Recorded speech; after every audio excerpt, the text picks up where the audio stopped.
Don't forget to subscribe and leave a comment on this video saying I subscribed. Let's get into it.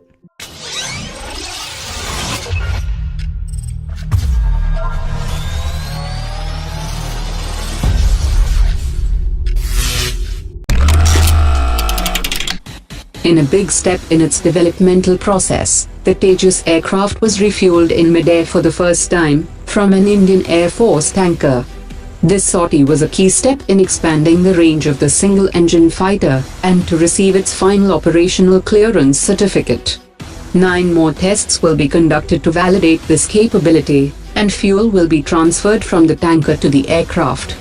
According to sources, the Tejas aircraft perfectly replicated computer simulations of mid-air refueling, which have been carried out on the ground by engineers associated with the program.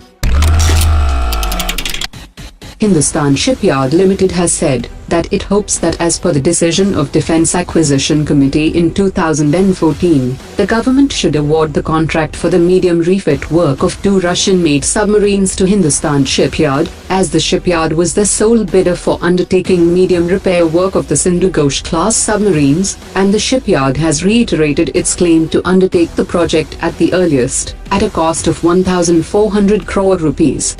The Ministry of Defense has already decided to repair 2 submarines in Russia, leaving the remaining 2 submarines to undergo medium refit in India, with the assistance from Russian experts.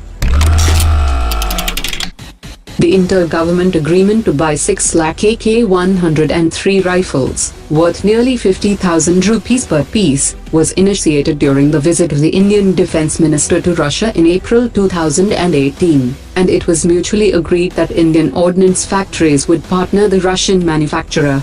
In July 2018, Russia put in a request that they should be allowed to partner Adani Group for the joint production of rifles in India, but the Indian government has turned down a Russian request to make the Adani Group its partner for the joint manufacture of AK-103 rifles for the Indian Army, worth 3,000 crore rupees.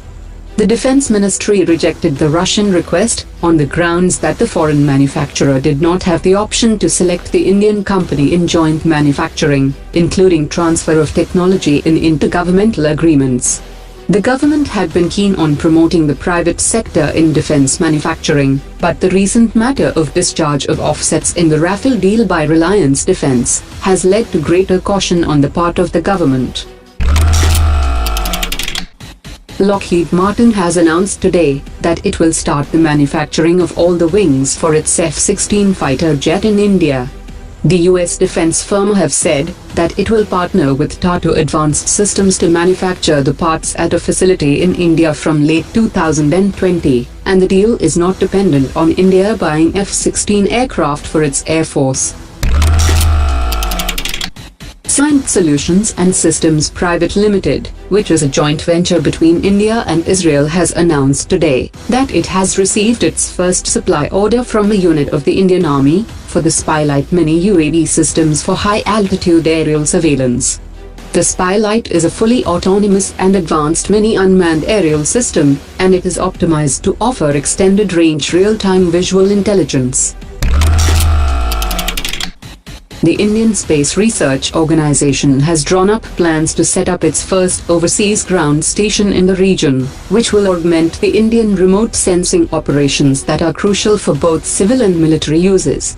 ISRO has a full-fledged remote sensing program with a constellation of Earth observation satellites, and is responsible for data processing and aerial remote sensing.